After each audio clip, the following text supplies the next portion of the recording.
హరి ఓం ప్రియాత్మస్వరూపులారా, ఇది మాత అనంతానంద అమ్మ ఒడి కుటీరం, కామవరం గ్రామం, ఉరుకుంద క్షేత్ర సమీపం, ఆదోని మంత్రాలయంల మధ్య, కర్నూలు జిల్లా.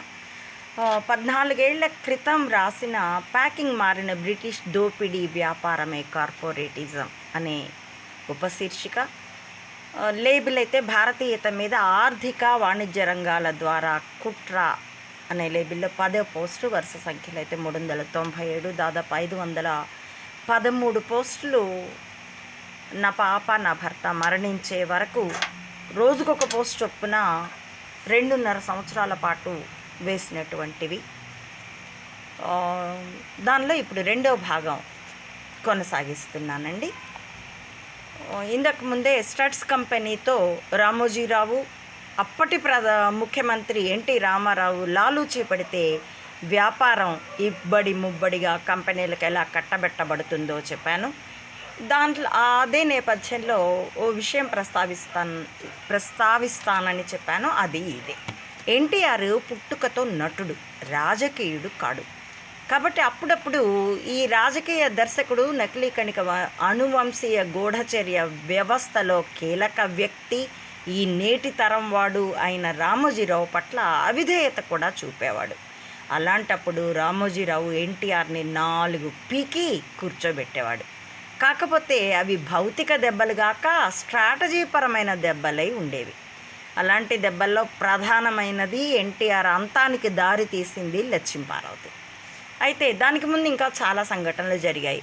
లచ్చింపార్వతి అన్న ఇష్యూనే స్టార్ట్ అవ్వకముందు. అది స్టార్ట్ అయ్యింది ఎప్పుడంటే, పీవీజీకి రామోజీ తెలిసిపోయాక ఇక ఈ బండ వ్యక్తి ఎన్టీఆర్ పనికిరాడు, గూఢచర్యం తెలిసి అని అవగాహన చేసుకోగల, నాకు తనకి నమ్మిన బంటుగా ఉండగల చంద్రబాబుని ఎన్టీఆర్కి వెన్నుపోటు పొడవడానికి ఉపయోగించింది. అది 93లో లచ్చింపార్వతితో పెళ్ళి, అంటే 92తోనే స్టార్ట్ అయింది. ఎప్పుడైతే దొరికిపోయావురా అన్న హెచ్చరిక పీవీజీ రామోజీకి ఇచ్చాడో అప్పుడే. కాబట్టి దానికంటే ముందటివి ఇవి.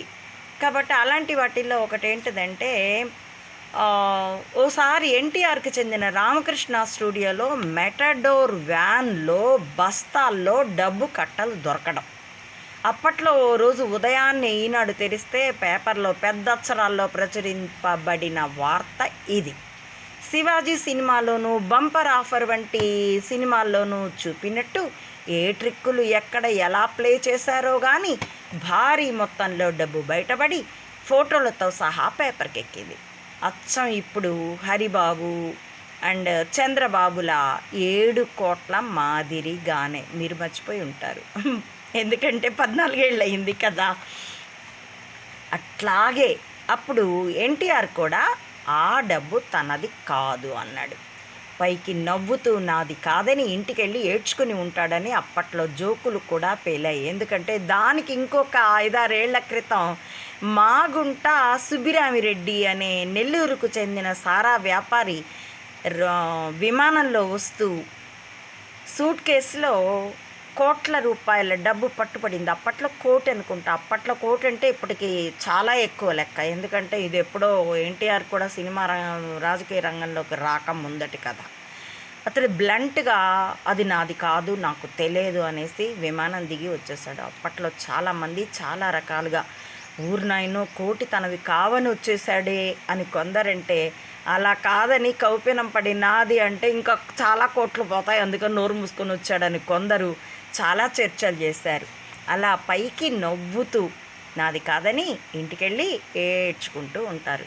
ఇప్పుడు ఆ మాగుంట సుబ్బిరామిరెడ్డి వారసులు ఎవరో రాజకీయాల్లో ఉన్నారు. రీసెంట్గా ఏదో గొడవ కూడా జరిగినట్లు, కాకపోతే నేను స్టడీ చేయలేదు, జస్ట్ థంబ్నెయిల్స్ చూశాను అంతే. అంచేత నాకు తెలియదు. బట్ ఆ ఇంటి పేరుతో మరి అతడికి వారసులో కారో కానీ సారా వ్యాపార వంశీయులు ఉన్నారు రాజకీయాల్లో. ఇక స్టడ్స్ కంపెనీలతో లాలూచీలు అది నిజమని చెప్పకనే చెప్పాయి కదా. అలాంటి అవినీతి ఏదీ లేనట్లయితే కేవలం ముఖ్యమంత్రిగా వాహన చోదకుల క్షేమమే లక్ష్యమై ఉంటే శిరస్రాణ ధారణకు 2 వారాల గడువులు ఉండవు. మరో వారం తర్వాత పొడిగించాడులేండి. 2-3 నెలలు గడువిచ్చినట్లయితే స్టడ్స్కి మాత్రమే వ్యాపారం పండేది కాదు. అంతేగాక 6 నెలలు తిరగకముందే సదరు జీవో అమలు అటకెక్కిపోయేది కాదు. కాబట్టి ఎన్టీఆర్ ప్రభుత్వ శ్రద్ధ శిరస్రాణాలు కొనిపించడం మీద మాత్రమే అన్నది ఆ విధంగా నిరూపించబడింది. ఇక ఈ విషయం వదిలేసి మరో కార్పొరేట్ వ్యాపార దోపిడీ దగ్గరికి తిరిగి వద్దాం. Iodide salt.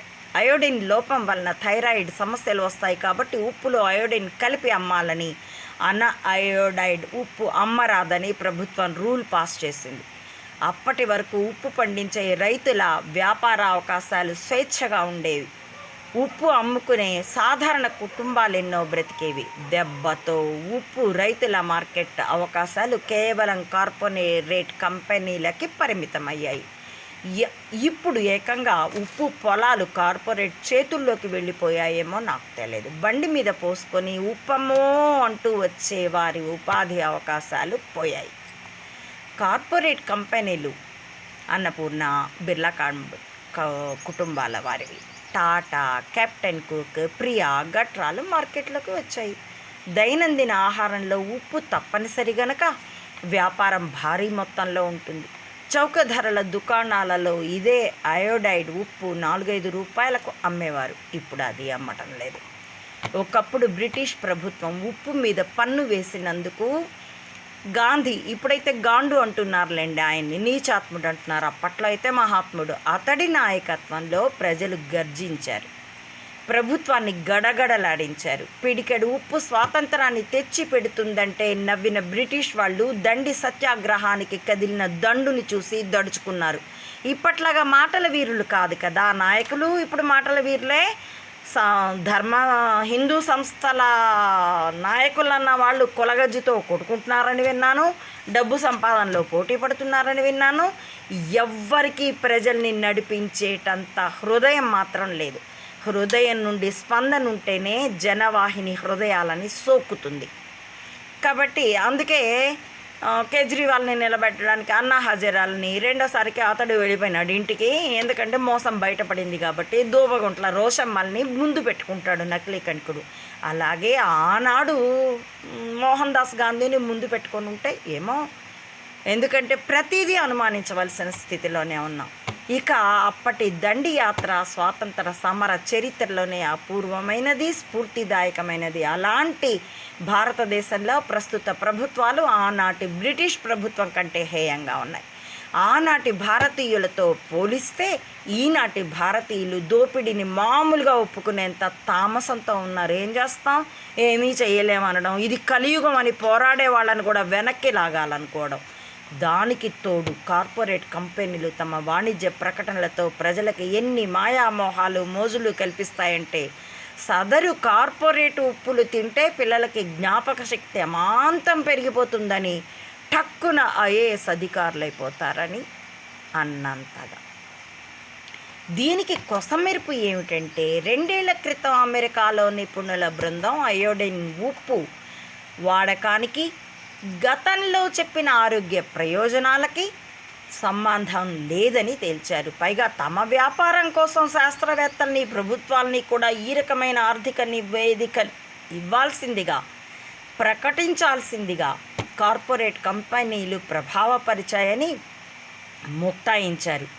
ఆ జాబితాలో అయోడైడ్ ఉప్పుతో పాటు మరికొన్ని అంశాలు ఉన్నాయి. మరి ఒక వీడియోలో కొనసాగిస్తానండి.